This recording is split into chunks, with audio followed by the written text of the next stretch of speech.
Anita, I'm so glad you need your sunglasses again. That's what I was just giving her a hard time about. I love it. I'm so happy for you. I can't wait till we all have sun on one day. Listen to my song. Not gonna lie, I don't like you right now. Colleen's gonna probably kill me and fire me if I keep this up. Yeah. Not fair. You know what? Next week, we're all going to have sunshine. It's going to be amazing. Look at even Darren's outside, right? Darren? I know. It's so fabulous. I know. I saw Anita outside and I was like, I gotta go out there. It's too nice to not be outside. Can you guys see this beautiful blue sky? It's beautiful. Listen, what does it say when their real life backgrounds are better than our fake? It's a problem. Totally. I had to find my umbrella because there was just a little bit too much sun. Oh, there's no such thing. Don't say that. You know what? We have a little bit too much snow.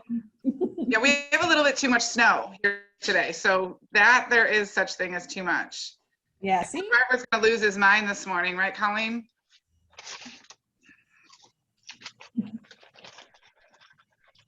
That is correct. Driving back from the market center, signing checks, guys. So my video is going to be in and out. Check you out. Big man on campus signing checks. Yeah. Closest Shonda victim. Zad, why That's aren't all. you outside? Why? How come I'm not outside? No, Shonda Zad. Oh, yeah. You can't hear me. We're waiting for a few more here to jump on. I know we got, there's probably more that are coming on. So I'm going to get started in a minute or so. Colleen knows that's outside of my comfort zone, except that's what life's about, right? Starting 2 minutes late. Somebody's eating some good chips. Should share.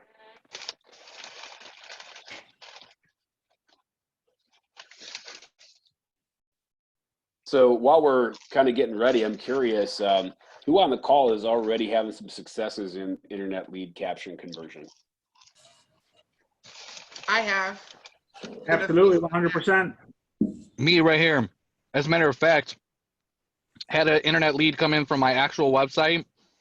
They downloaded the app, and then Gina converted them like 10 minutes ago on my team. Nice. Email only, sent over the phone number, called them. They have a house to list, and they want to buy. Oh, crap. Is that Facebook leads, Dave, or what So, internet leads? This was off my Homes for Sale NWI.com website. It was, and then they downloaded my app off of Facebook.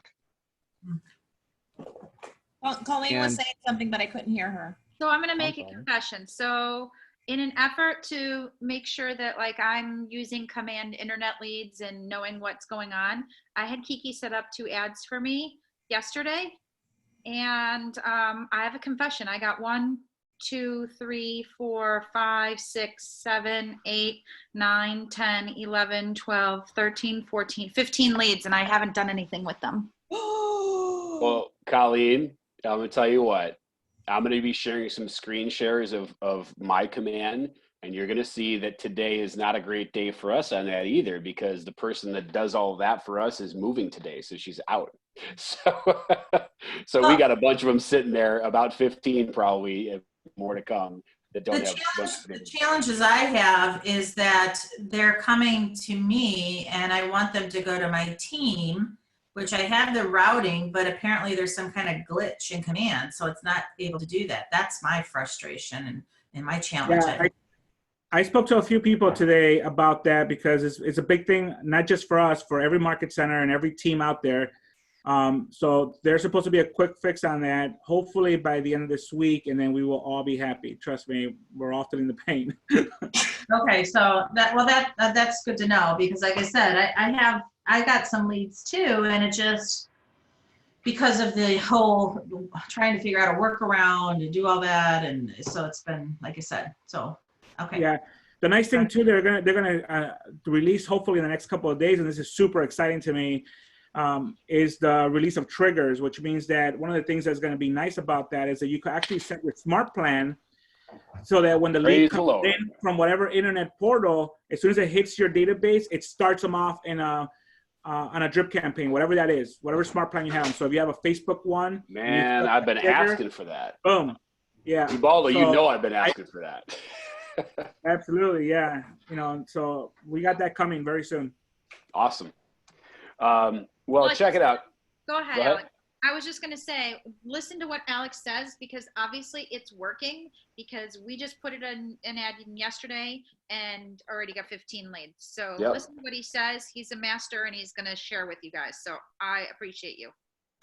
Thank you very much. We'll get rolling here. Thank you everybody for being on today's call about internet lead capture and conversion. There are going to be a couple things we do, I think, a little bit differently than how we've been doing them, and I've thought through it, and hopefully this goes really well. So for those that I don't know yet, my name is Alex Fensky. I'm the team leader at the Oak Lawn Market Center, and I've been in real estate as an agent for about, I think it's 11 years, coming up on 11 years. And I have a small team, and obviously I'm the team leader as well. And so one of the things that I've been very grateful for is that as I help to support other agents in growing their businesses, adopting leverage, scaling up lead generation, things like that, I can work through with them through a lot of the things that I may have already been through. And it's helped me a lot to understand some of the challenges and some of what works and what doesn't from a real life perspective. So I'm very grateful to be able to share with you guys today. And I wanted to set the stage a little bit for the context of this conversation. And what I mean by that is this conversation right here is about internet lead capture and conversion. And if you haven't already been consistently working your database, I think you should go do that first. I don't want you to get attracted by the sexiness of the title of, you know, social media ads and stuff like that. Look, it works just like all lead generation methods work. And no other lead generation method has as good of a conversion rate and as high of a return on investment as working a database of past clients and sphere of influence, period, hands down. So I want to, this is a second priority for anybody on this call. Your first priority needs to be your database, especially in a shift. We talk in this whole course, we cover all these different methods of generating leads, and it's all in addition to, not instead of, talking to your database. So I just want to set the stage with that so that you know that if you haven't worked that yet, learn what you want to learn today and go get your database cranking and do this also, but never instead of. We all good on that part? Yep. All right, awesome. This is 101 level, all right? This is not gonna be like dumbed down, like I'm not gonna talk to you like you're in first grade. But being that the internet, the interwebs, the series of tubes, depending on who you're listening to, is a big and complicated place. And there are people whose entire careers are dedicated only to internet lead generation. We're not gonna have an opportunity today to get into everything you could possibly know, and some of the advanced methods that are out there, like retargeting and things like that. Just know that this is 101 level, and there's a lot more to learn, and you can really become even more effective with some of those future things. I'm going to help connect you with some resources for those of you that really want to dig in on those things. We're going to talk a lot about the best practices around how to generate and convert online leads. It's not going to be a tech support class. We've got some fantastic resources for that already. Ubaldo has a lot of pre-recorded trainings that he's done that can walk you through step by step, click this, click that. We just don't have time to get into click this, click that today. What we will do though, we'll get interactive and live in regards to how this content shows up. I'm going to be showing you some screenshots of my system and some of the things that we're doing. And I'll be asking for participation for those of you that unknowingly already volunteered to do so by saying that you're having successes with internet lead capture, because I asked that question a few minutes ago and a bunch of you said yes, and I know who you are. So you're trapped. when I show you examples, I'm going to show you the system that I use. You know, I use the command system, and I primarily am using Facebook and Instagram ads. So when I show you how I'm applying this, I can show you that. I can't show you other systems because I don't use them. I don't know about them. But there are other ones out there. So no matter where you're at, what company you're at, you can do these sort of things. The content itself is agnostic to any system. But when I show you how I'm doing it, it's going to be the system that I use because that's what I use. That's what I can show you. Is that fair? Yep. All right. Lastly, I just want to be clear on the objective for today. My objective is for you to understand how it is that you would go about generating and converting internet leads and understand some of the best practices for it. I won't be able to, I love leaving people with like, you can walk out of the room and put it to work right now. You're still going to need to do a little bit more learning with this one. Unless you're already using it, in which case you can just go back and button up some practices. So I really want to invite contributions from those of you who are doing this or have done it or have, you know, studied any of this, because I am not the end all be all of this content whatsoever. I did some interviews to, you know, find out some things that I wouldn't have previously known for it. And, you know, I want those contributions. So for those of you that said that you've used this, okay, will you make some contributions today? Yes. All right, very good. So are you able to see my screen, which is the content? It's not a slideshow, it's the content. Are you guys seeing that right now? Got it. No? Mm-mm. All right, let me do this. Emmanuel. We're seeing the instructor file. That's correct. That's what I want you looking at. Okay, yeah, we got that. Yeah, we Yeah, can it's not the see slideshow. And here's why. The slideshow, I think the slideshow works great as a highlight to the material. But I also know that, you know, probably not everybody's actually got the material pulled up. And if you do, it's probably on your computer, in which case it's behind the slideshow anyway. So I've already highlighted some things, and we're going to highlight things as we go through. So I'm actually going to walk you guys through the content itself, through the manual itself, as opposed to the slideshow, because everything that's on the slideshow is in the manual. All right. That way you don't have to try to, you know, guess in between, and you're going to pick up things from the manual that are not in the slideshow. So that's how I wanted to work that. And quick question, can you see, where is that little thingy?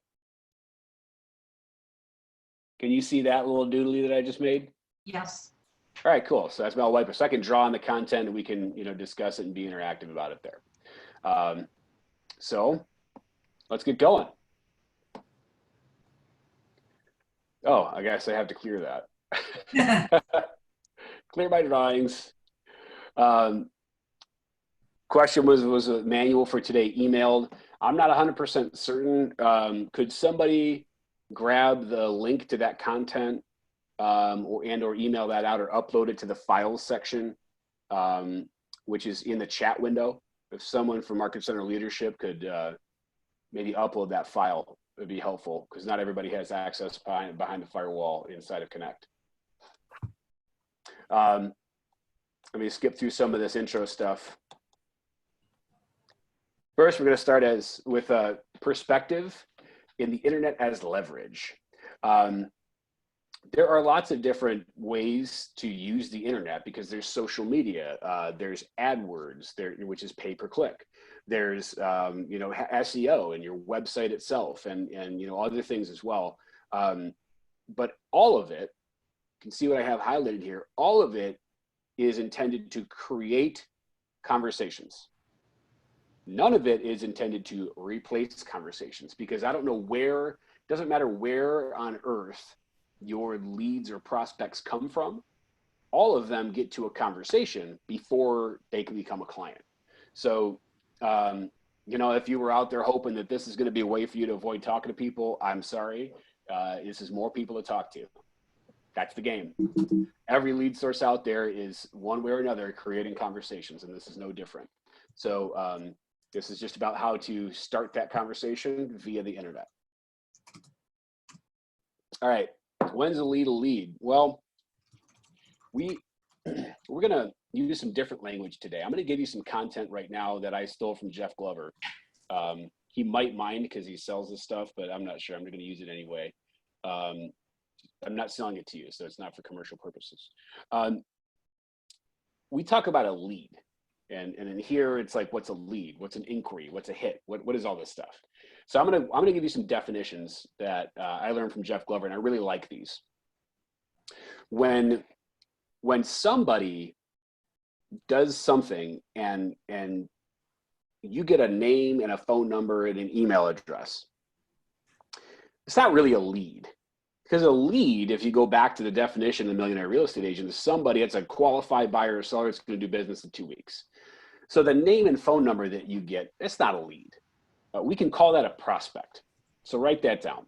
That's a prospect. That's a name and contact information, raw and untouched. Prospect. When you get a bunch of prospects, what do you think you got to do? Convert them. You got to reach out to them. Nurture.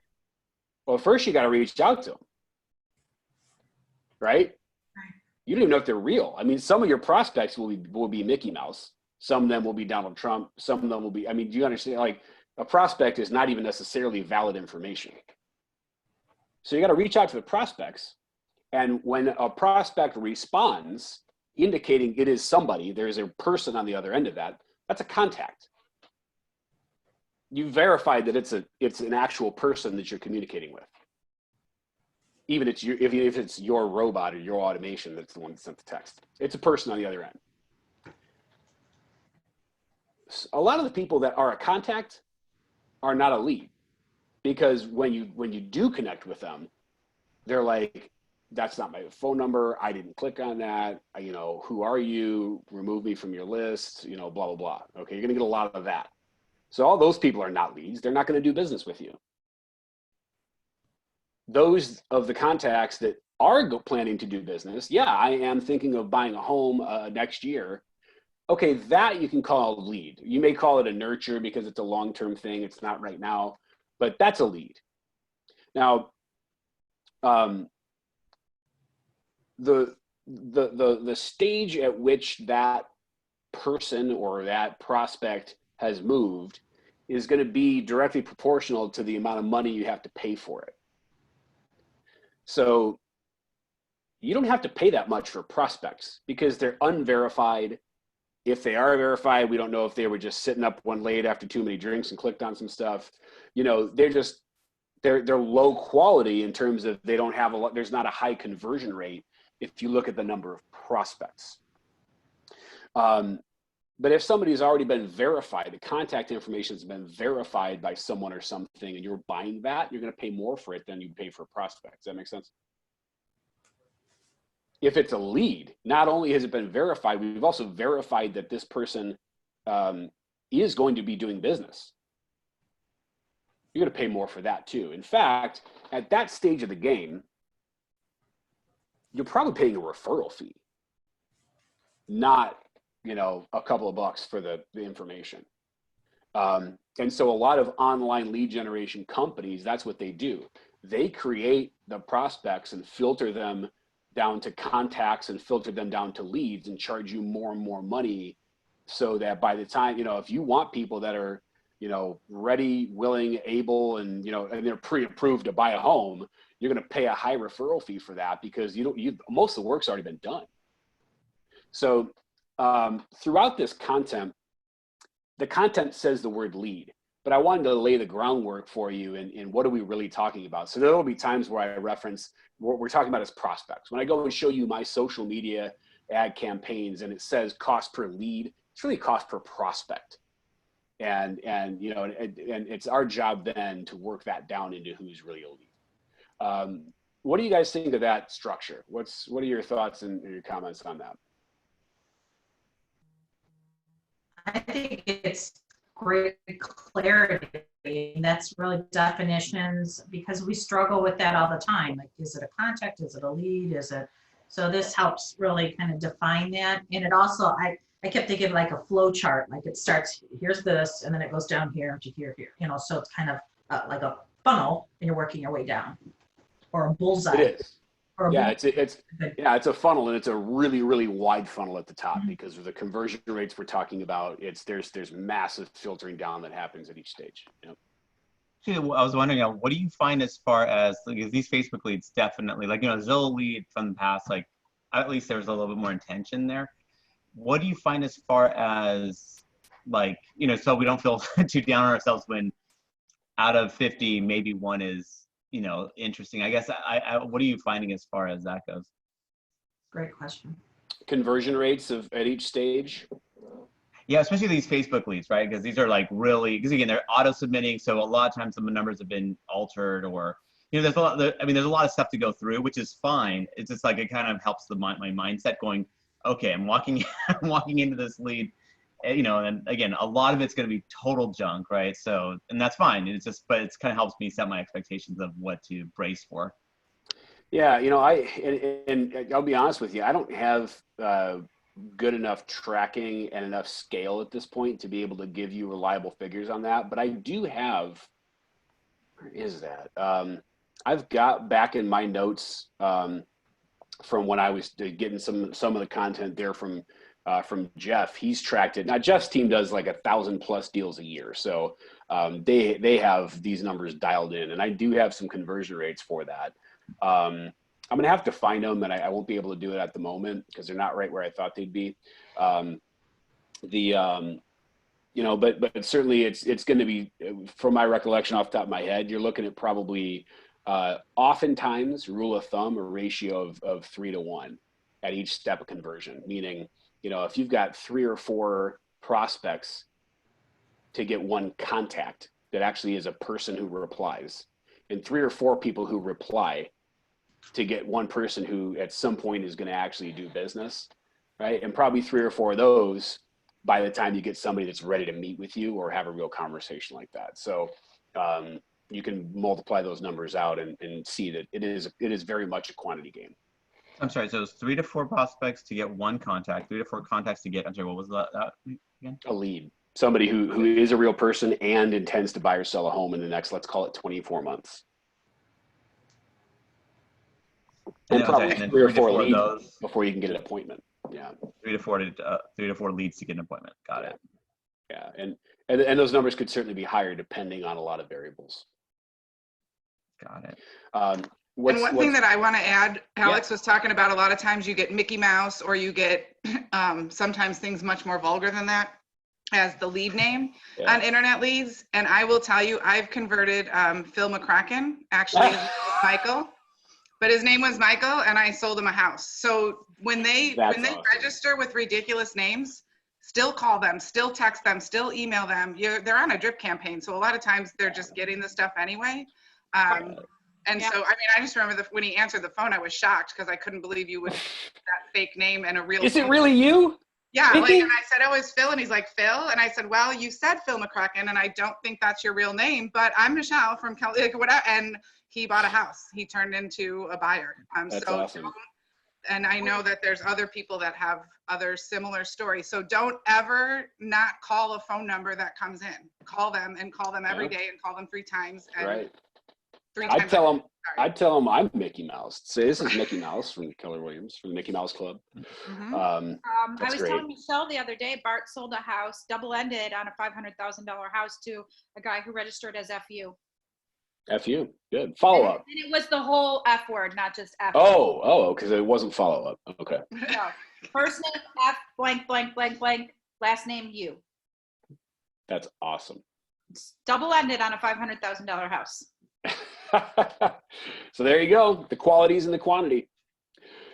If you're looking at page 8 here, and this is what the conversation's been about, here's what's critical.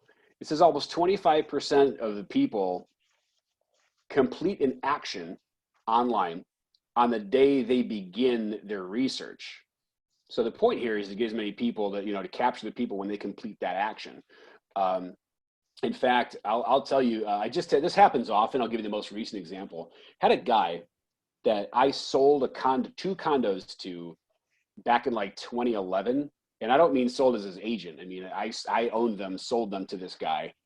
I mean, I haven't talked to him in a very long time, but he somehow ended up in our system and he's on a campaign.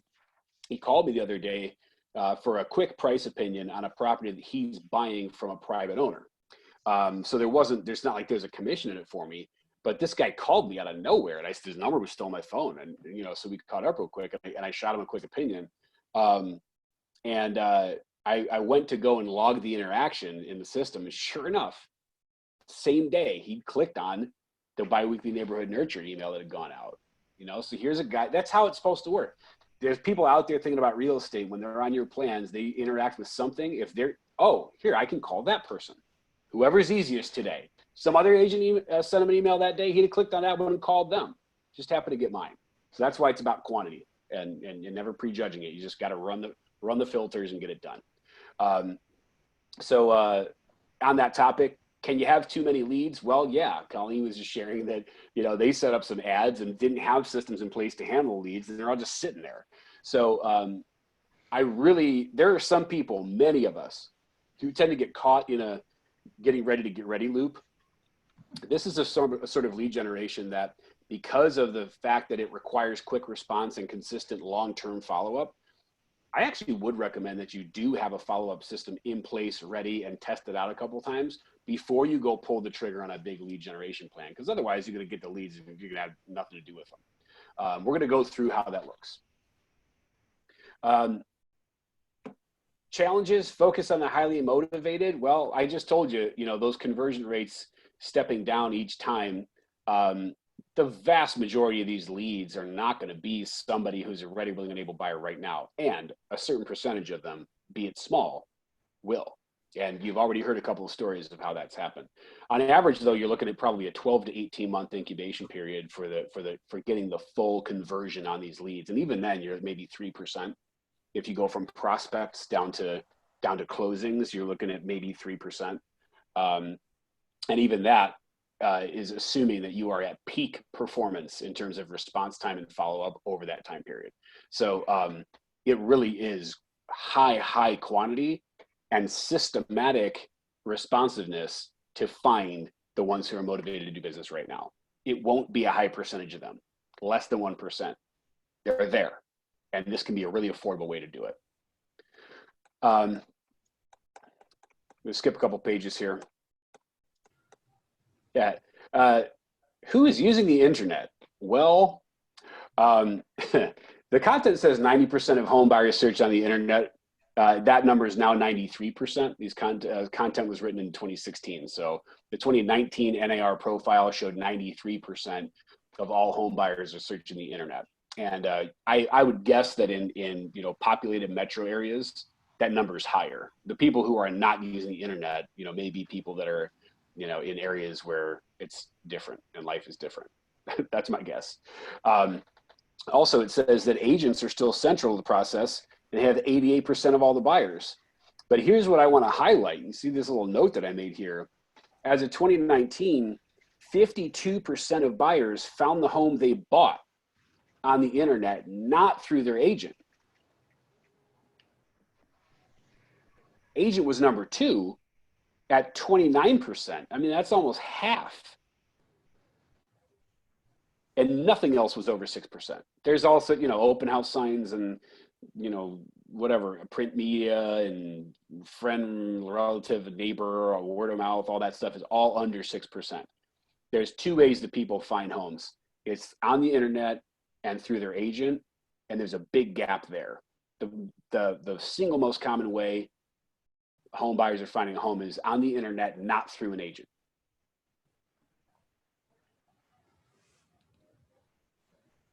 So they're nearly twice as likely to find their home on the internet as they are through their agent. So this is pretty relevant then, huh? That we're talking about generating leads on the internet. Those numbers surprise anybody? Seeing some no's, seeing lots of black screens, people's cameras are broken. Who's in the chat window here? Sandwich. I didn't think you wanted to see my chewed up food. It doesn't surprise me based on how many people, like buyers, that I send information, like I send them houses every morning. I have them all on there, you know, the hot buyers, and then they send me the picture of the house that they found on Zillow that in an area that they never even told me they were looking in. So, That's right. you know, it doesn't surprise me at all. Our job has become more, no, this house doesn't even have a garage that you needed. Like it's a Yeah. different, we're just doing a little differently than I we mean, did 10 I years search ago. for everything on the internet, everything, anything at all that I want to know more about or want to purchase or thinking about purchase or even happen to see a commercial for, I'm going to search for it on the internet before I ever step foot in anywhere. And coming out the other side of the coronavirus quarantine, it's going to be that way even more so than it was before, because everybody that used to get something in person has found a way to get it on the internet. So, yep.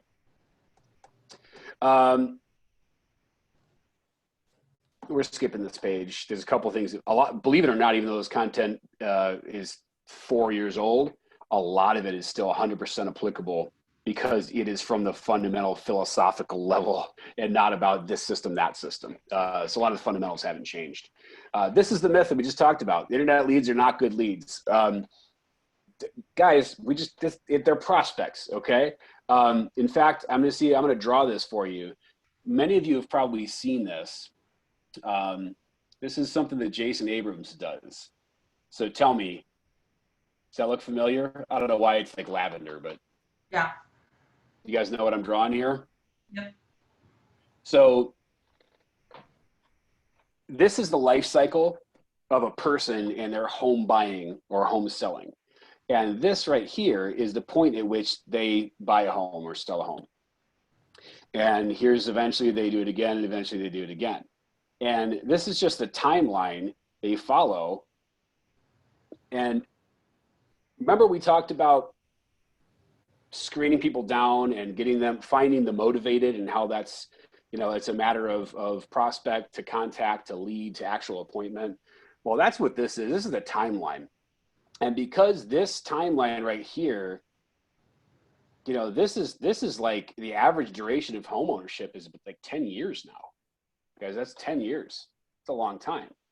Now, you can't manually go and follow up with enough people over the course of 10 years to make it worth the while. You can't do it. That's why all the technology that's available now is, and we're going to talk about why it's important to have all this be automated at the front end of the process, because you don't have enough time in a day and your little fingers can't move fast enough to handle leads on a 10-year curve. You just can't do it. But what'll happen is, you know, right about here, when someone's 18 to 24 months out from making a move, they'll click on a Facebook ad. And a lot of agents will call that a bad lead because they're not ready to buy. In fact, they won't even respond. That's a bad lead, right? No, it's somebody that's not ready to talk to you yet. And you'll pay a certain amount of money for that lead, but there's a longer tail on it. Now, eventually, when they're thinking about actually doing something, maybe 18 months out, they'll respond to something. Even if they didn't before, they'll click on something, they'll answer your call, they'll reply to your text. And you would actually pay a little bit more money for that, generally speaking, unless you already generated it here and had them in your system. All the way up to, if I can drop a pre-qualified appointment in your lap, right? I don't know if this is things like, you know, Redfin Direct or I don't know, whatever this stuff is.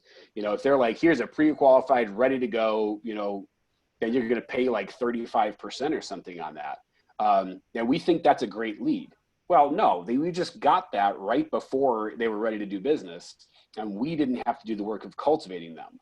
But the whole point of this is whoever controls the leads controls the entire industry and everything that happens in it. So if you're abdicating control of the lead generation and you're only living right here, then you are susceptible and will fall victim to what all of these people are charging you for the leads. They can charge you whatever they want if you're not doing it yourself, because you either will buy it or you won't buy it and you won't have any deals. So what we're talking about here is being this person who starts here and having the systems in place that you can, even if you're a solo agent, you can have that duration of follow-up because of automation to the point where you don't have to pay a 35% referral fee to your competitor for a deal that's ready to go, because you'll have a whole pipeline of them that you got for 68 cents a piece. Then they buy, and the day after they buy, they're not buying again. So it drops down to the bottom and it goes all over. But over time, you can see how this compounds, right? What do you guys think about this illustration here? Not my illustration skills, but you know, the theory behind it. If that doesn't hit you like a ton of bricks on why we need to get more engaged and do this, that I don't know what will.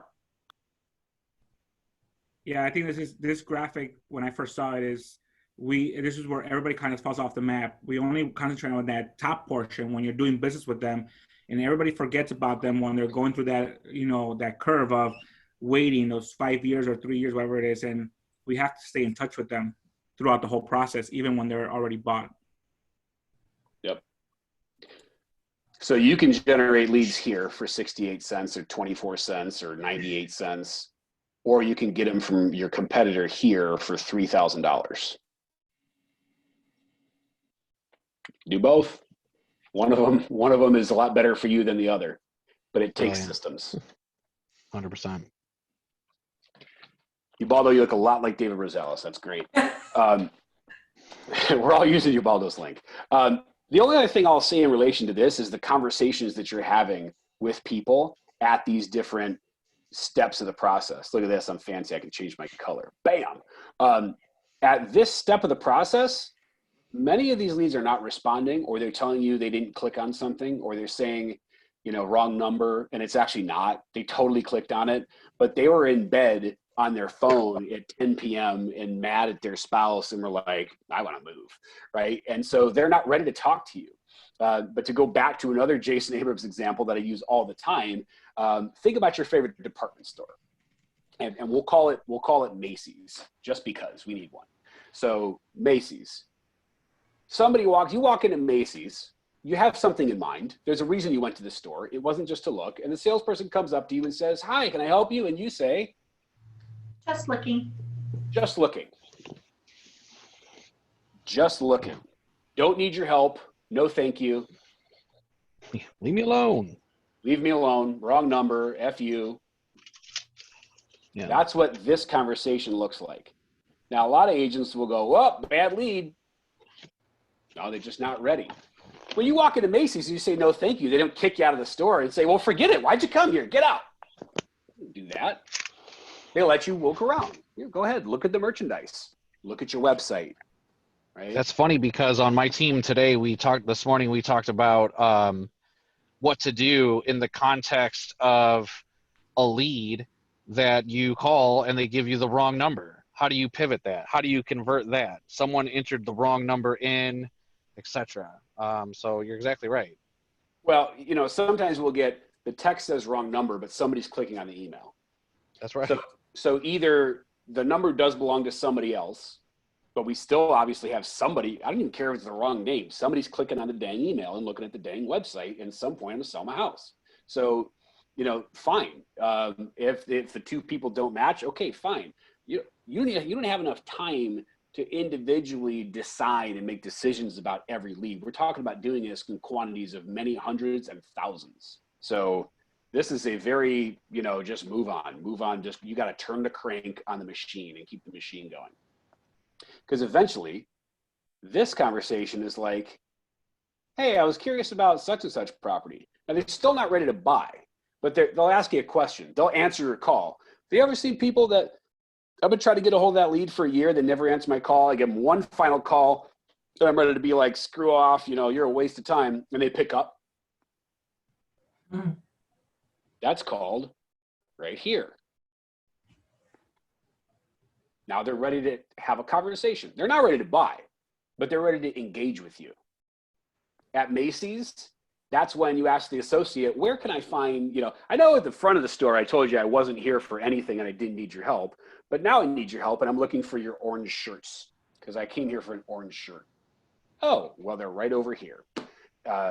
You know, if they don't go, hey, you know, do you want me to follow you to there and go to the checkout? No, you're not ready for that. You want to look at the orange shirts for a little bit. And then eventually you'll, the associates that over on the other side of the store and watching you pick up, put back, pick up, put back, and waiting for the one that you like. And when they see the one you like, they go over and go, can I help you with that one? Can I get you more information about that? Just like someone's looking at properties, and then they start obsessing over one. And they save it, they favorite it. And then you go, can I help you with that? All the way, you continue this dance up until the point where they go, yep, I'm ready to buy. So that's what these conversations look like as you move through this. I'm telling you this now so you don't get discouraged when people say, F you, my name is Mickey Mouse and I don't have any credit because I'm a cartoon.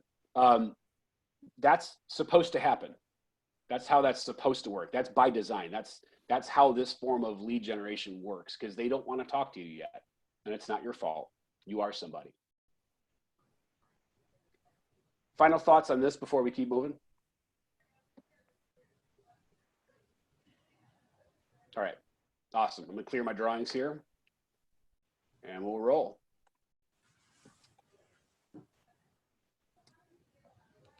All right, this is interesting. We're here on page 16 of the material. Research shows internet sellers typically, among other things, have no loyalty to agents or companies because you're nothing to them. Sorry, but you, just like there's some internet Mickey Mouse lead, you're some internet Mickey Mouse agent. They don't know who you are. They've never seen pictures of your kids on Facebook. They don't care. So what does that mean for you? That means you have to perform. You have to be able to really give them value in order to convert them. Because I got news for you. Macy's isn't the only store that person went to looking for their orange shirt. And your website is not the only one they clicked on when they're looking at real estate for 18 months. So you're going to have to wow them to win them over because they're not loyal. They're not like the people in your database. They don't care beyond who can get them the information they want. That's all they want. And it could be you or it could be the next agent. They have no loyalty whatsoever. So you got to be able to perform. Yeah, this, I made a note by this. They don't take 3 months. They take 12 to 18 months, even longer. Internet buyers, check it out. Same thing, no loyalty. They don't care. They don't know you. They don't know your kids, and they don't care about your family. They are just clicking on stuff. And if you give them the stuff that they wanted to click on, you can win them over. This page is irrelevant now, the specific technology that they're talking about here. So we're skipping page 17. We're going to get into some of the relevant technology. Before we go into 4Cs, I just want to pause for questions. I'm going to check the chat box, see how everybody's doing. Vulgar prospects make the best clients. That's awesome. There we go. I have a question regarding the so as far as like the 10-year cycle that people are on. Yeah. So obviously that's the 36 touch basically is what you're doing that whole time to just keep you top of mind somehow. If you've got the sort of staff where you have an inside sales team who can pound out calls for 6 hours a day, you can put somebody like this on a 36 touch. But you're talking about a lot of firepower there. Because if you're a solo agent or you've got a team of 2 or 3 people and you're incubating 3,000 leads over the course of 4 years, it's too much for a 36 touch. You just can't. You've got to put them on automated follow-up systems. And then what you do is cherry pick. What'll happen is a bunch of them won't respond, but the ones that do, the ones that are clicking all over all your stuff, and you can see that what you're like, oh, this person's every day they go on their website, and you have visibility into that. You see that, that's the person that's raised their hand, who's holding up, the shirt they want to take to the dressing room. So that's who you call. So you're going to have to judge what level of manual contact you can manage. But in most cases, there's a diagram in here that's going to show this. The amount of personal contact goes up over time as the number of leads that are at the lead stage go down because they're at the bottom of the funnel. Well, I mean, actually, because of how Command works, like it does seem that like the texting can be automated, the emailing can be automated, certainly. So you may not get to 36 per se, but obviously you have to eliminate probably the quarterly phone call. Like, I guess. Yeah, you're Oh, probably like not I say going the to afford 3,000 raw, basically. Exactly. You're not going to quarterly phone call 3,000 Mickey Mouses. You just, it's not worth your time. And that would assume that you've already quarterly phone called everybody in your Met database. Yeah, sure. And maybe you have, man, but I'm going to tell you, a lot of people haven't, myself Sure. included. That's a tough thing when you're trying to grow that database. So yeah, your phone calls typically are going to be for people once people engage, because that's a much smaller subset of this set of people, and that's manageable. If you So have yeah, a except for that massive sales first, team- like the first thing to convert the prospect to a lead, that's obviously a call, of course. You're trying to touch them to kind of find out what they're worth. But again, as you don't have these touches, like as you don't make that connection, now they're just on your automated, like fully automated system, because it's just not worth until they raise their hand ultimately that they want Exactly. to. Yeah. They raise your hand, now you're on it. Just like the salesperson. You see somebody checking out the article, now you can go up because now they're going to say, yeah, I could use help with this. But until that point, they're not even going to respond to you, or they're going to tell you that, right? So thanks for asking that. Any other questions for right now? Going once, going twice. Here we are on page 19 of the material, and we're looking at the 4 C's. These should look familiar. We talked about these on Monday. Capture, connect, cultivate, and convert. This is the funneling process. Although they have it drawn as an arrow, it could be drawn as a funnel. Capturing interested people, driving those to connections, cultivating them over the long tail of 12 to 18 months, and eventually converting them to appointments. I did mention before, some of them will be appointments now, very small percentage. So your systems are geared towards this sort of flow. This is the diagram I was just telling you about. So at the capture stage, this is where people are clicking on stuff at 10 p.m. because they're mad at their spouse and they're in bed and they want to move, right? This is capture. At that point, the agent time spent with the consumer is just little tiny tip of the triangle. It's not much. There's too many people to give much of your time to any one of them. Your ability to leverage automation, though, at that point is very big. This is all automated. They click it, it drops into your CRM. Thank God you've always said, within a few days, they'll have automatic triggers. So they automatically go onto a plan. They automatically get a text. They automatically get an email. You literally do nothing at this stage. Some of them will respond and become a contact. That's the connect stage. And at that point, now you are probably going to pick up the phone. All right. At that point, you're going, they said they're interested in something. You might not. If they said, I had a guy replied this morning to one of our smart plans, and he said, I'm just a lurker. And I replied back, I was like, cool, dude, lurk around for as long as you want. We'll be here if you need us. The guy he just said straight up, I'm just lurking. Awesome. I wouldn't call him a lurker, but he called himself a lurker first. You said that, not me. So at that point, you're going to reach out and manually connect with somebody.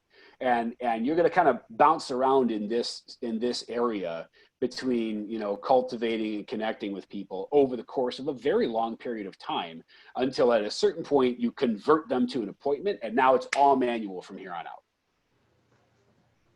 So as they move down the funnel, your automation decreases while your manual work increases. So Sean, this is exactly what you were just asking about. I forgot it was right on the next page. Does this make sense? Does this help? Mm-hmm. Yep. Yes, it does. Sweet. We talked about this before as well. When you're wanting to capture people, we're talking about how to capture them here. You got to offer them something of value. What is of value has evolved in the online lead space. So, I'll tell you, a few years ago, the number one thing people were doing in online lead generation was home value. It was like, click here to find the value of your home. It was huge. Like, all the most successful ads were landing pages built around find out the value of your home.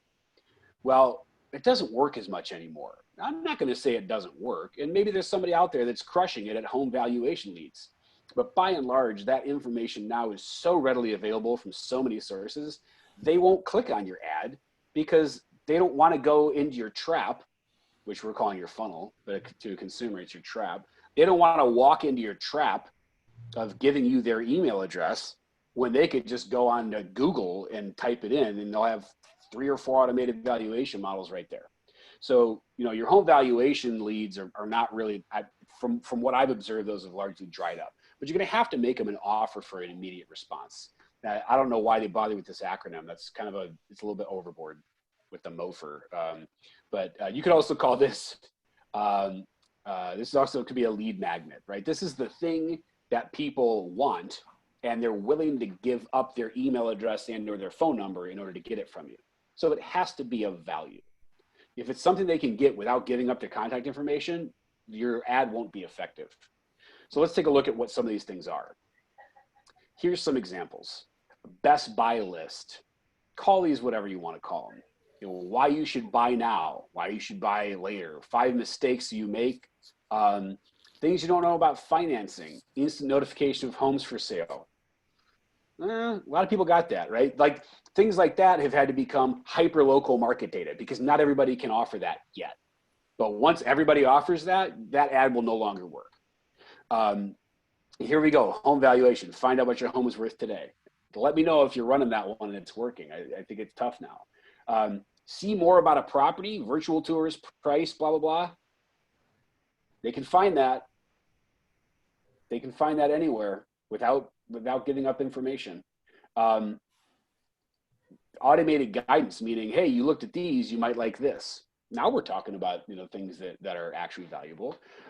Free reports, buyer seller guides are still valuable, right? Here's the things you need to know about buying a home in this area in this year, right? I think Gene Rivers talks a lot about this is our 2020 home buyer guide, our 2020 home seller guide, our COVID home buyer guide, our COVID home seller guide, our shifted market investor guide, our guide to making money on property in a down market. These are things that are still going to work. You have to start from the standpoint of what is it that people are, what's valuable enough they're willing to give me their contact information for. Another one, and this is really popular, is you can advertise special financing like Keller Mortgage.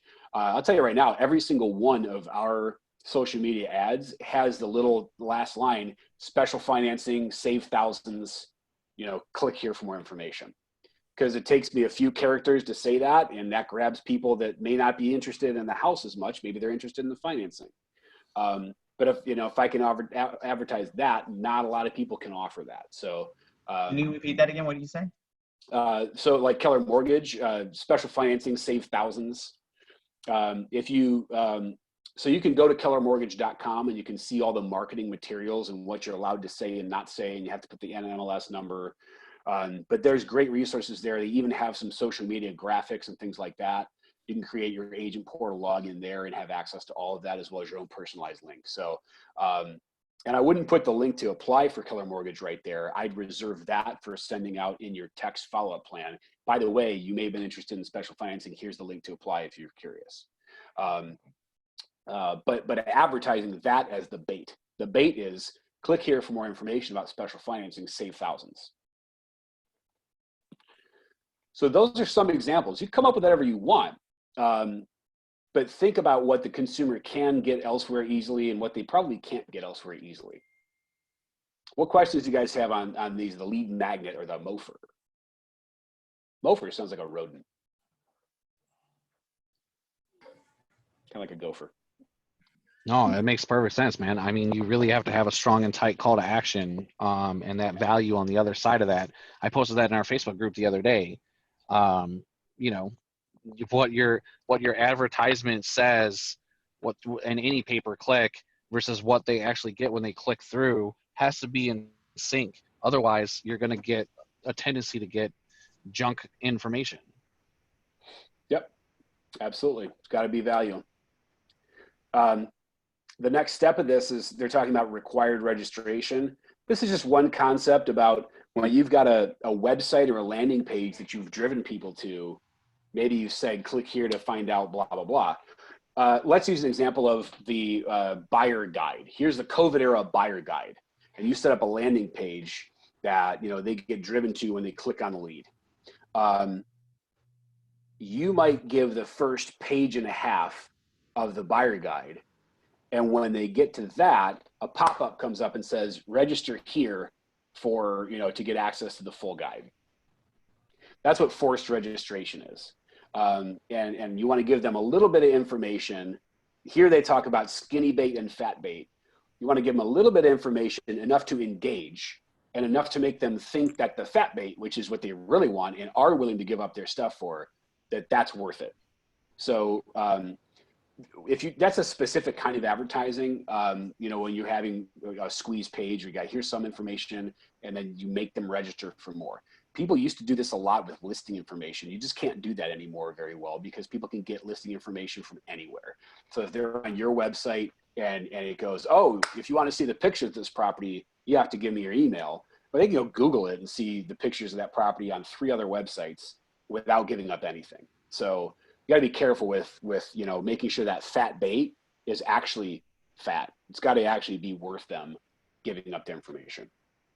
And one of the registrations are like, I saw was it through Command Your Conversion? They were interviewing the #1 Florida agent, like solo agent, and she's with KW, of course. And she's just like advertising her virtual open house and directing them to her Facebook, like live, you know, page basically for the virtual open house. Yeah, you can do a lot of things with that. You can send people, you can have it be a lead form, you can send them to another page, you can send them to your Facebook page, you can send them anywhere, which is one of the cool things about that flexibility. Ubaldo, did you have something? The nice thing about doing campaigns now, though, is that you really don't even need to have a lot of fat bait, right? If you have the right ad copy now, yep. And as soon as they click that link, the first thing they're going to do, because we use the Facebook lead form, is it's going to capture their information right from Facebook, whatever they have as their email or their phone number. And most people would just click, yeah, continue, to go to the page to see what they're going to see. And you already got their info. So, you know, forced registration, you know, it's not even that. In today's, if you're using landing pages, most of the landing pages are doing that work for you. Most of those campaign companies are doing that work for you. So forced registration, I'm not sure that's really relative nowadays compared to how it was maybe 5 years ago. Yeah, definitely. Things have evolved a little bit away from that for sure. The next phase, after we've captured leads, we're gonna give you some details on that, right? This is the overview portion, then we're going details. So after you capture them, now it's connect. Number 1, speed to lead. That's always been the game in internet leads, and it always will be, because remember, they're not loyal to anybody or anything. They clicked on something, they clicked on 5 of them, and you know, it's all about who gets the first conversation with them, who makes the first contact, and most consistently. So number 1, speed to lead. Respond as quickly as humanly possible. And when you can automate that response is really the only time you can guarantee that sort of response time. We're talking instantly, within a couple minutes, right? If you can do it when they're still there thinking about it, you'll have a lot better conversion over time. In fact, you know, when I've looked at graphs of how this looks, it looks like this conversion over time in terms of, you know, your chances to convert and time. And this is like 5 minutes. And then this is 24 hours. And after that, it's, you know, good luck. So this is your sweet spot right here. You got to get in front of people immediately. And automation is the best way to do that, because if it's 10 to, guys, my phone, I still at this point have my lead notifications on because I'm learning and watching what's going on. You know, 9, 10, 11 p.m., it's just blowing up, totally blowing up. It's blowing up at 3 a.m. Don't worry, I have it on Do Not Disturb. But, you know, when I check, it's blowing up at 3:23 in the morning. I can't, there's nobody on page. For everyone, because I'm not getting any. What are you not getting? No lead notifications. I have to manually go in to see if I got leads. Well, do you have your Kelly app? Yep. If you're with KW, whatever account you're using for the leads, that account has to be signed into Kelly, and you get all your notifications to Kelly. And Kelly will show you all. And once you click on it, it'll take you right to the contacts detail. You'll call right from your phone. It's actually super sweet. But I have to log into Kelly. It doesn't tell me to check Kelly, correct? It's a push notification. It's a push notification. If you're logged in, you get a push. Oh, okay. Yeah, you'll have your little red bubble or a little notification on the top, depending on how your settings are. You have to fix mine. Absolutely. Yeah. You guys need to check with your local friendly tech expert for any tech help on that. Oh, Alex, Ruben asked regarding the like you're saying, like you're getting like leads at 9, 10, 11, 3 a.m. if once the automatic triggers do like go live, getting I think Ubaldo, I think we talked about this before, like sending a text at 9, 10, 11, you know, as an automatic response would probably be not the best thing in the world to do. Well, this is a catch-22, right? So normally I would say, Storm, give me a minute. Normally you would say no, that's not a good thing, right? But if my client is on Facebook checking my listing at 11 o'clock at night, and I send him an instant message when he clicks on my listing, am I really bothering somebody? I mean, he did click on my listing at that time. Okay, no. So I mean, okay, that's good. I mean, it makes me makes me feel better. If they clicked on it at 3 p.m. and you sent them a text at 3 a.m., you're probably a jerk. But that's not what we're talking about, right?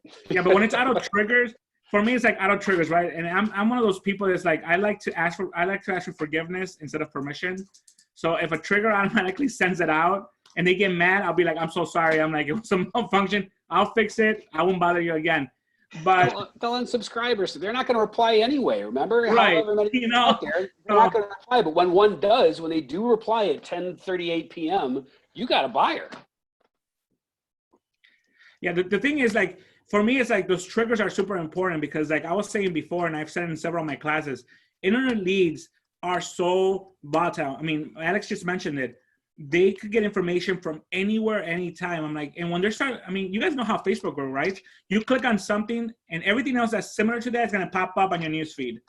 So the quicker you contact them, whether it's automatically or manually, the better chances you have of capturing that lead. And if that lead is looking at 2 in the morning and you send him an automatic text message at 2 in the morning, you're better off than somebody that's calling them at 9 in the morning.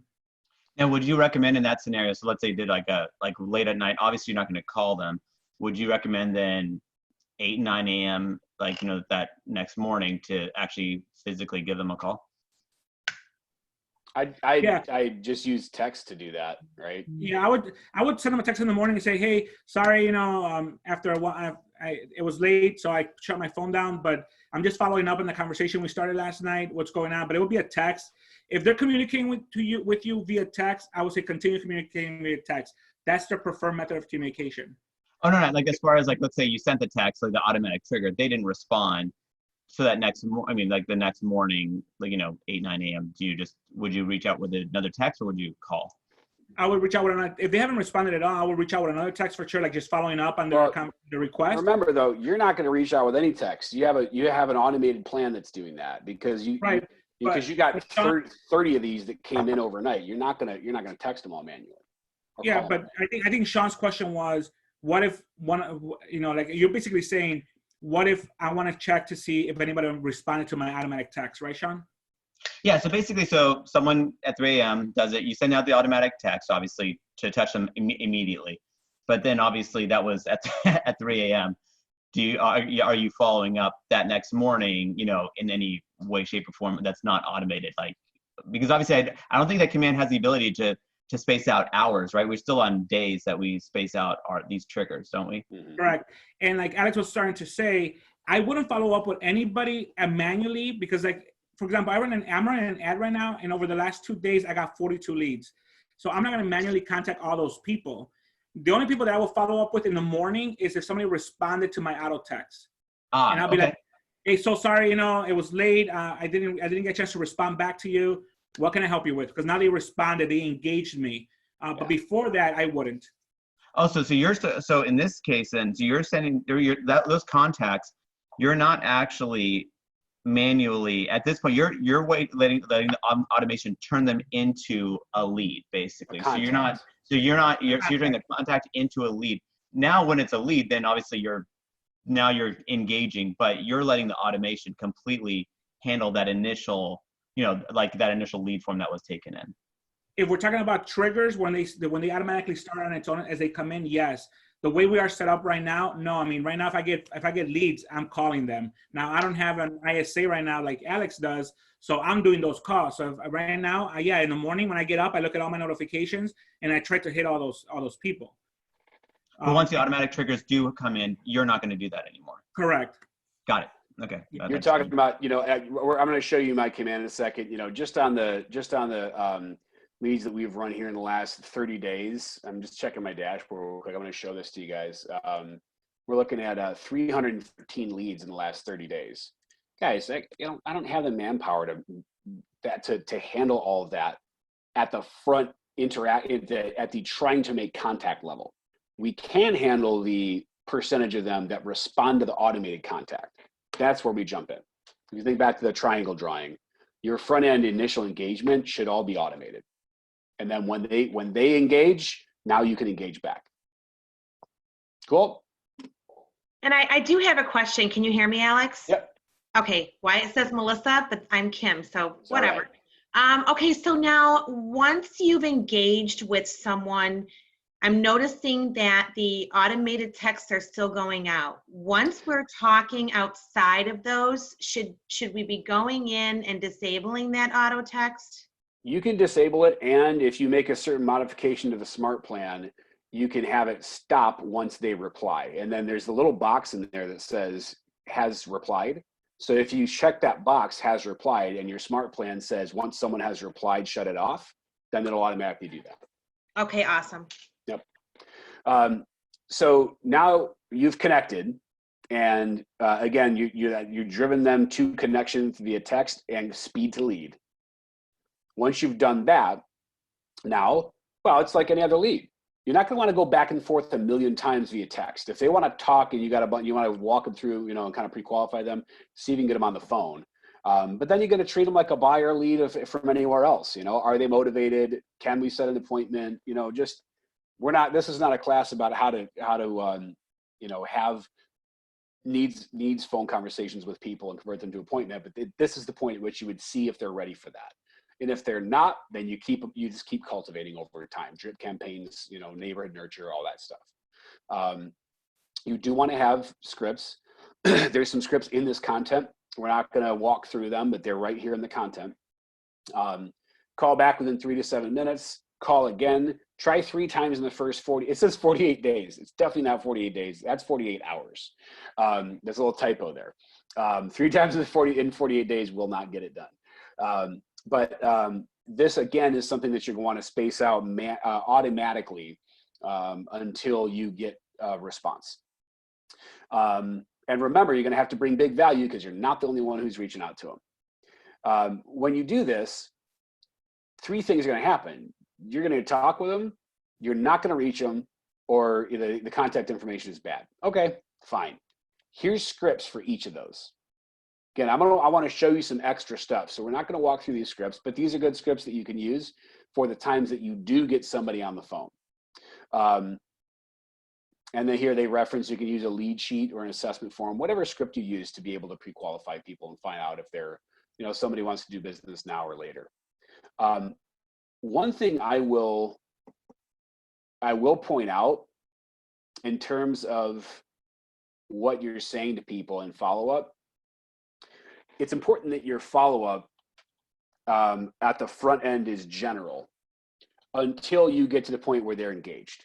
Because, and by general, I mean broad, like if I advertise a property in this location and I did a 30 or 20 mile radius around it, somebody clicked on it, they didn't know the address of the property, you know the address, but they don't. They clicked on the picture because it was pretty and your ad was in their timeline. So they may not be interested in properties in that area. And they may not be interested in anything enough right now, or they may be interested in a different type of property and they just clicked on a thing on Facebook. So your initial follow-up should be broad. And so these scripts that you see in here are going to be, can I get you any more information about that? Are you looking for properties in this neighborhood, or are there other areas you're interested in? They might not be interested in that specific property because you gave them limited information to get them to click on it. So they don't know the price. They don't know what town it's in. They don't know any of that. So you want to start broad to make sure that whatever you're saying is of interest to them until you find out. Now, once they engage with you and say, like I had a guy, we're advertising a property down in the south suburbs of Chicago. The guy responds to an email on the plan and says, yeah, I'm looking for neighborhoods on the north and northwest sides of the city.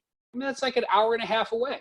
So, all right, we'll set him up on stuff for up there. But if I was talking to him about the town that home was in, he probably has never even heard of it. So I don't know how one that quite that far got into the maybe he was driving in somewhere else. I don't know, but he clicked on it. So point being, start broad and then go specific and get your specific value pieces and calls to action when you've engaged with them and you go, would you like the link for the special financing? Would you like to see this home?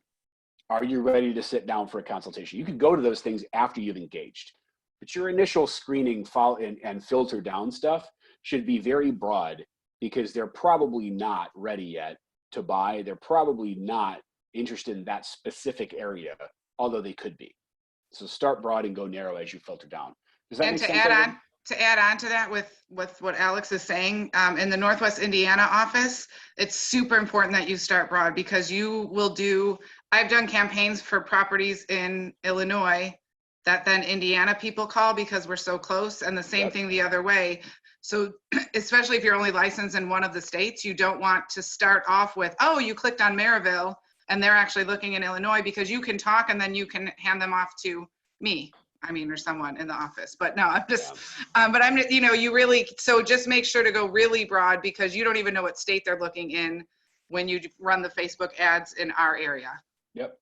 And same here. I mean, I can run an ad on a high-priced home in a sheltered suburban cove, and my radius includes, the lowest priced neighborhoods in the south side of Chicago. So I got to start broad and then find out, where are they at? What are they looking for? All right, let's keep rolling. Next is cultivate. So that's the initial connection. Now cultivate. Remember, we said 12 to 18 months on a lot of these. So you've got to have automated plans that are going to keep messaging and keep things in front of people without you manually doing it, because you don't have the bandwidth to be able to cultivate 3,000 leads over the course of a year and a half. So they reference 8x8 and 33 touch. We've got some pre-built plans that are in command. People are at the point now where they're sharing their smart plans. You can explore those. We have a short term, a mid-term. There's all sorts of stuff in there that you can just take right out of the box and use, or you can customize more to yourself. But your long-term cultivation should be a bedrock of automated drip campaign with follow-ups with the people that you've connected with, and they're specific. If you ask something about their family, make the note in the CRM, and the next time you call back, reference that, right? If your goal is to build a relationship here, just like it would be to build a relationship with somebody who was referred to you and is going to buy a home in 18 months. Build a relationship, find out about them, not just the house or whatever. Like, this is building rapport 101. So do that. That's how you cultivate. It's really not significantly different once you've gotten enough rapport with them. You got to get enough rapport with them up front, because you're not the only agent. After a while, if you've connected with them, which a lot of agents will not have been able to do, and if you've cultivated them over time, you'll be the last man standing. So you do this right, you'll stand out from the other agents. This is the process that many people are not following. When you follow it, you'll be the one getting those leads converted when they're ready. And on that note, converting, guys, this is no different. You're going to use closing questions, kind of like a couple of the ones that I mentioned. Would you like to sit down for a needs analysis? Would you like to see this home? Would you like to do a video tour of the home? That'd be a good one to use right now. Are you ready to apply for special financing? Like, all of these would be closing questions to get the appointment. Again, this is not a general sales class for that, but you've got resources for that. At this stage, you're looking for who's ready, who is ready to meet with you. So that's the 4 C's. I think we just have a couple pages left of material, and then I want to show you some of what we're doing. We got about 15 minutes left here. Here's more scripts starting on page 43. So there were some scripts earlier on. Here's more scripts. And a lot of these are from Diana, which is pretty cool. So actually, most of these, if not all of them, are from Diana. So great scripts in here. Just use these. Unless you somehow have scripts that are better, use these. Here's a buyer assessment form. So we talked about, once you get somebody on the phone, what are the things that you ask them? Well, this is basically just a lead sheet. So you can use this as a lead sheet for some questions. What areas you're looking in? What features are really important to you? Are you already working with an agent? What's your timeline? All of that stuff. So, all right, we're there. And before we go to ahas, which we will do before we close out, I want to show you some of what we're doing. So give me a second here. While I'm getting mine pulled up, you guys want to ask any questions or share anything that you're learning or curious about, or? Hey, Alex, one question I had just out of curiosity. Have you found any value in like chat boxes or online chats off of your websites or Facebook pages? Like the automated response things? Yeah, does that bring any value or no? I would say it brings the same value that what we're talking about, the instant response here. I've not really gone to set a lot of that up. So I couldn't tell you for sure, but I would say consumers today, based on all the businesses they do business with, they do expect immediate response, even if it seems crazy because you're a solo provider. They don't care. You know, if they want information, they want it. So at least an acknowledgement of their message, I would have to think is a lot better than not having that. That was kind of my thinking. Okay. Yeah. Okay. So I want to show you guys my current dashboard. Now, by the way, if you haven't logged into your, this is your campaigns and commands. So if you know this system, great. If you don't, this is just the system I use. But in campaigns, this dashboard tab is all new, where it's got your performance, it's got your progress to goals, it's got your connected accounts. It's telling you what's your lowest cost per lead ad, what's above average. So it's helping you analyze this. Here's the most engagement coming on that one, how many leads, how many reactions, giving you some other resources here and some other examples of ad copy that you can run. So that's super cool. And here's some training down here. So this is a great resource. As of like yesterday, the dashboard in campaigns has got a lot of resources for you. So check through that. These are the ads that we're running right now. And I want to show you one thing first. Over here on the right, you can see total spend and leads captured. This is last 30 days. So you can see we got 5 ads running right now. And here, let's take a look at the numbers. If you guys got a calculator, take $213, take 213 divided by 314 leads. So what does that give you? 68 cents. 68 cents a lead. Now, that's super cheap, guys. That's crazy cheap, because while that's not a lead, that's a prospect, right? So the language out there in the interwebs calls this a lead, but those are people that have not, that's the number of people that clicked on the form and submitted the form. 68 cents a prospect is crazy. I think the average, just out there in general, the average is several times higher than that. The company average most recently for this particular channel was quoted as $1.94. And out there in the real estate world, it's not uncommon to be paying $10, $12, or even $15 per lead, with those leads being this. So for 68 cents, I can afford, I mean, I've spent $213. You know how much it would cost me if I wanted to send a mailer? How many calls do I get from a mailer? How many people's email and phone number do I get if I send out a 100-piece mail? Probably 0. Right. And I mean, for the $213, 22,000 people saw your stuff, Yeah. like saw something. Right. So, I mean, that you're never going to get that. And so that is just the numbers game as well. Yeah. So, so here's some of the leads that we're running. And now these are all built like the same, okay? Because we went and we studied what's working best, and then we ran some ads, and then we took the best performing ones and we made all the other ones look just like that one, right? And then, so now we have our own kind of best practices around this. But I can show you, hopefully you'll be able to see this. Like here, let's look at the one that's currently running at 41 cents per lead. This is running on 2 channels. It's running on Instagram and Facebook. And you can see between the 2 of them, that Facebook ad is performing significantly better than the Instagram ad. But that's not the case with all of them. As I'm watching these, sometimes it's flip-flopped. So, I'm not sure exactly what that's all about. People are out there and people are different, so you never know. But if I click on the ad, you guys see the ad pop up? Yeah. Okay, I want to make sure that the pop-up window is visible for you. So this is how it looks in your desktop feed. You got a little bit of a description about that, and then the special financing thing, and then and this actually was coming soon. In fact, it went live today. But on the coming soon, We got obviously all these leads, and we got 4 virtual showings done before it ever went live, which just happened a couple hours ago. So that's all the ad says. It's nothing crazy. I mean, this is not highly involved.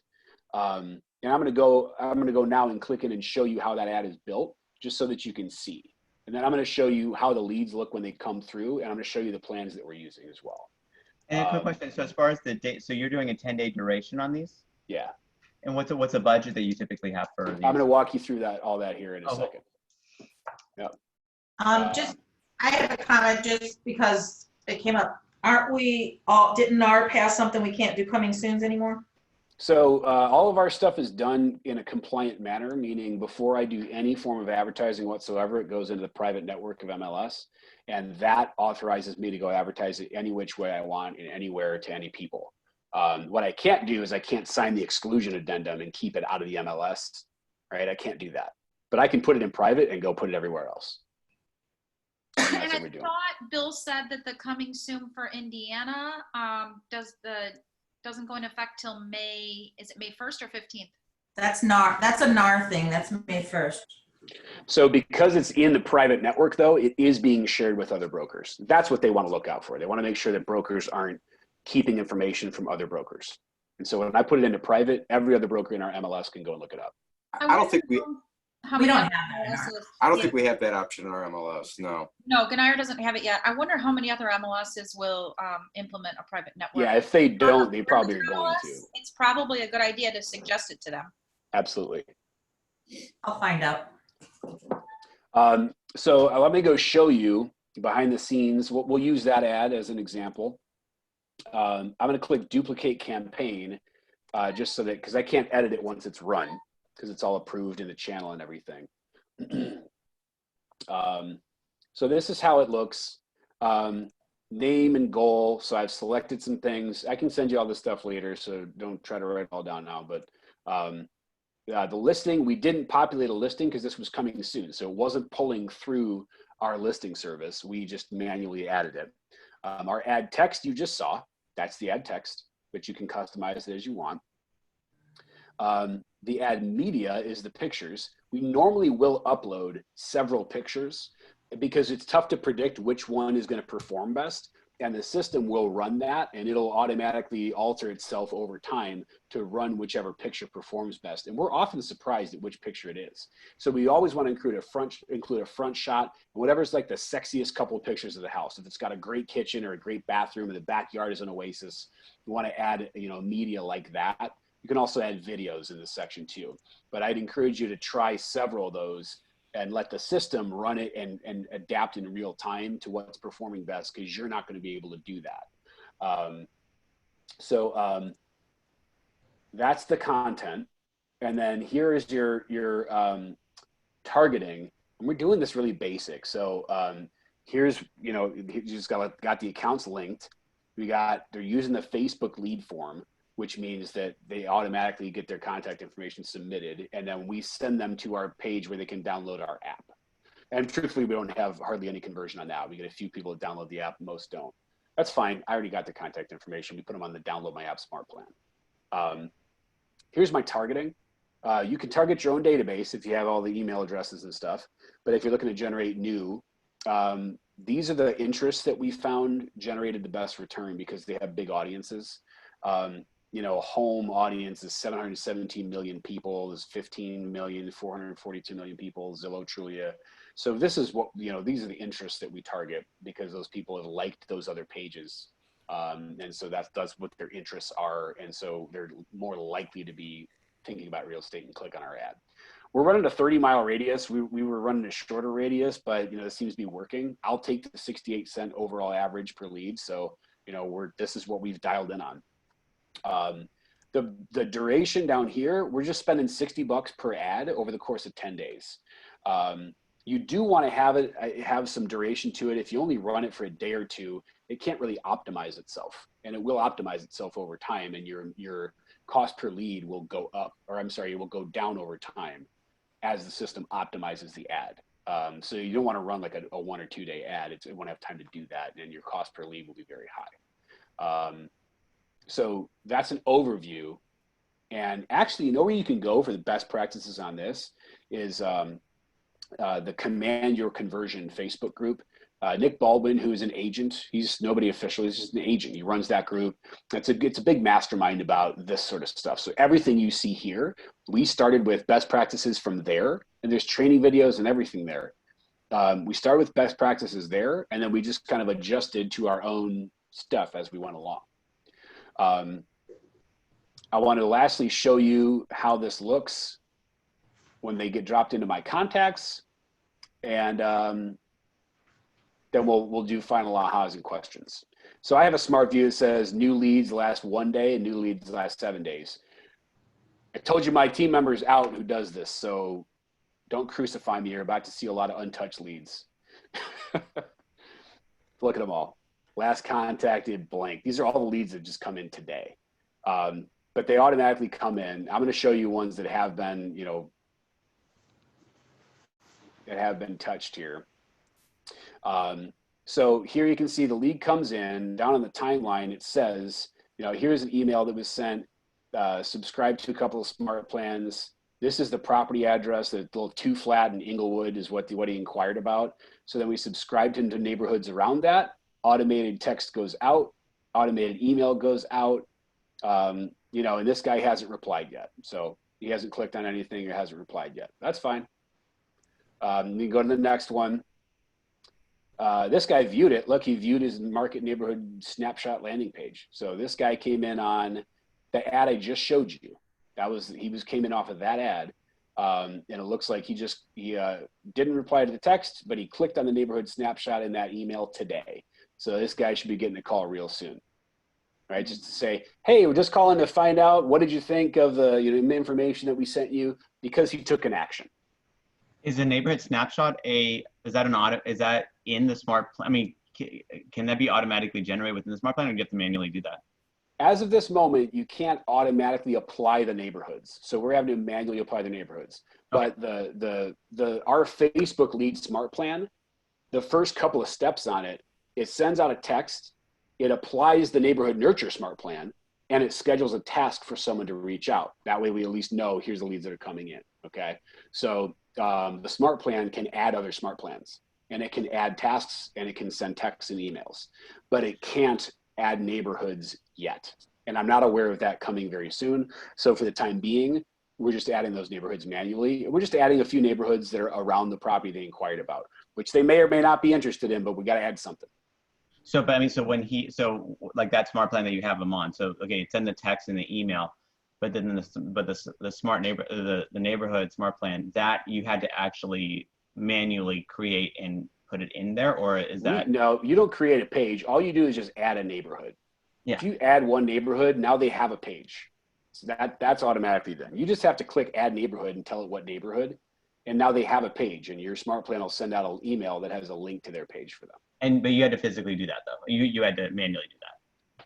Manually add the neighborhood, yes. Yeah, got it. Okay. Yep. Hopefully at some point, that'll automatically happen too. So, here you can see these all look the same, right? And here's a bunch of them. Look, same text, same plan, neighborhoods, all that's happening. No responses. We had one guy who clicked. So this is how it goes. But 313 of these.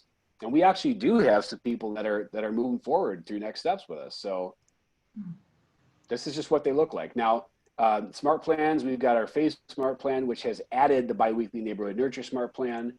And I'm going to upload in the chat window. I'm going to upload, here's all our smart plans. We had a few different iterations of this one, but here's the steps. Sends a text, adds the neighborhood nurture, schedules a task, waits a day, sends an email, sends a text, right? So this is how it's built. And I didn't make that up, guys. I'm gonna see if I think I can upload a file here. Yeah, I can upload a file. I'm gonna upload Nick Baldwin's smart plan that we used so that you guys can work from the same thing that we worked from. So I'm uploading that right now. There we go. And that we got from that Command Your Conversion page. So here's what I want you to know before I ask for quick ahas here. I've shown you the philosophy and the theory of how internet leads work and how you need to work them. We've talked about conversion rates. We've talked about realistic expectations around conversion and timeline. And we've talked about being highly automated and systematic to drive these leads down a funnel to you. We haven't gotten into how do you use Google AdWords? How do you place ads directly on these channels? How do you do retargeting? There's a lot more out there that you can learn. But my goal was to teach you what internet lead capture and conversion is about and give you an example. So this is just one example of how you can implement that. With that said, I'd love to hear your ahas, final questions. You know, what did you get out of this? What resources do you still need? I'm going to say aha for me, because it's been like 48 hours since the real aha came through, but let your automation help you. Let your automation work for you. Awesome. What else?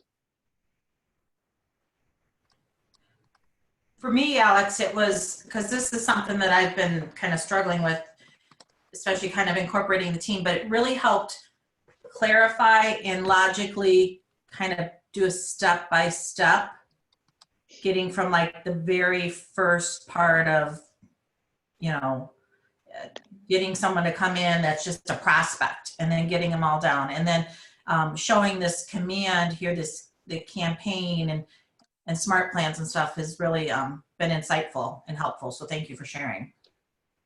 Awesome. You're welcome. And I wish I could give you, you know, more of the, like, you know, here are the step-by-steps, but that smart plan is one of them. And then I'm happy to share. I can share screenshots of how we did those ads, but just trust that we arrived at all of that from what other people are already doing. We didn't make any of this stuff up. None of it.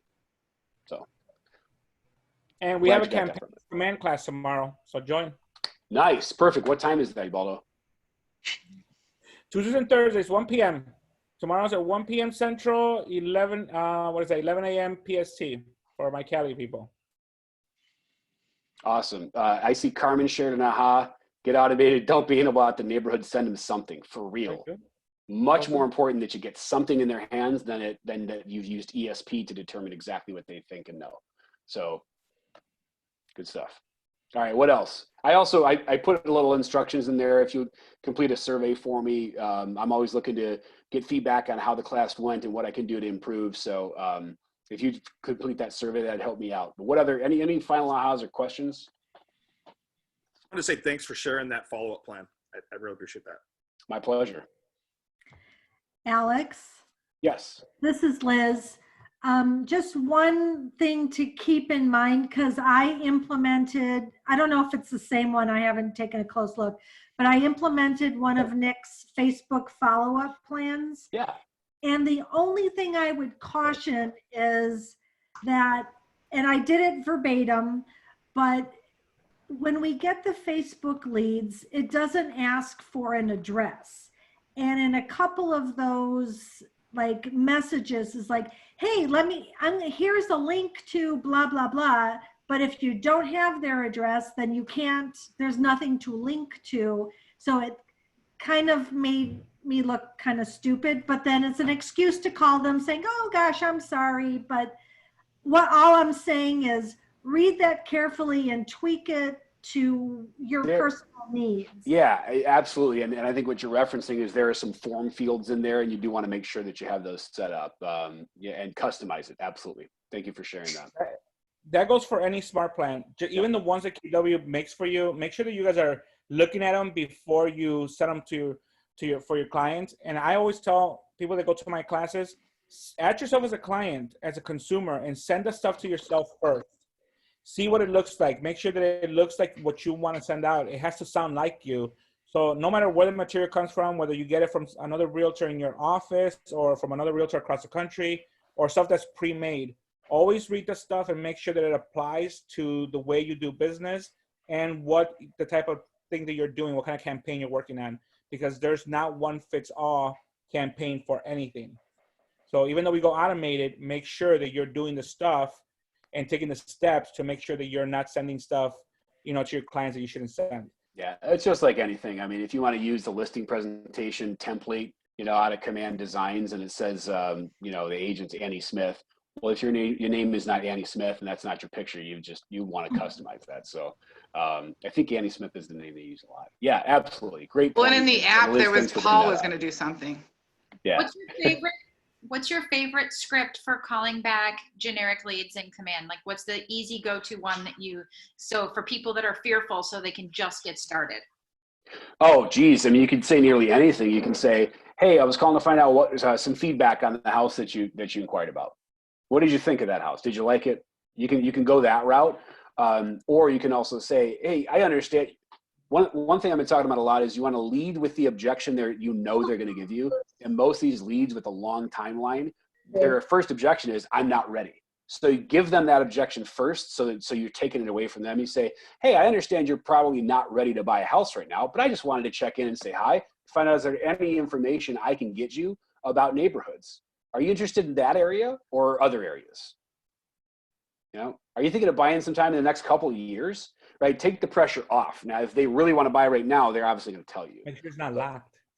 But if you lead with the objection they're likely to give you, they can't give you that objection anymore, and you can probably have a better conversation. I understand you're probably not looking to do anything right now, but how can I help you?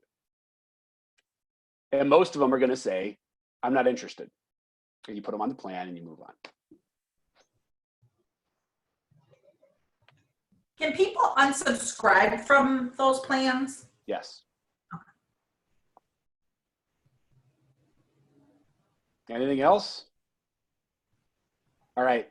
Hey, I really appreciate your participation. Thank you very much for that. It's made it a lot easier for me to work through this on a Zoom call. Alex, you were awesome. Thank you so much. My pleasure. Thank you. Feel free to Great check job, in if I missed Alex. something or you have another question. All right. Thank you. Absolutely. Thank you, Alex. Thanks, everybody. Have a great day. Good job, man. Thanks.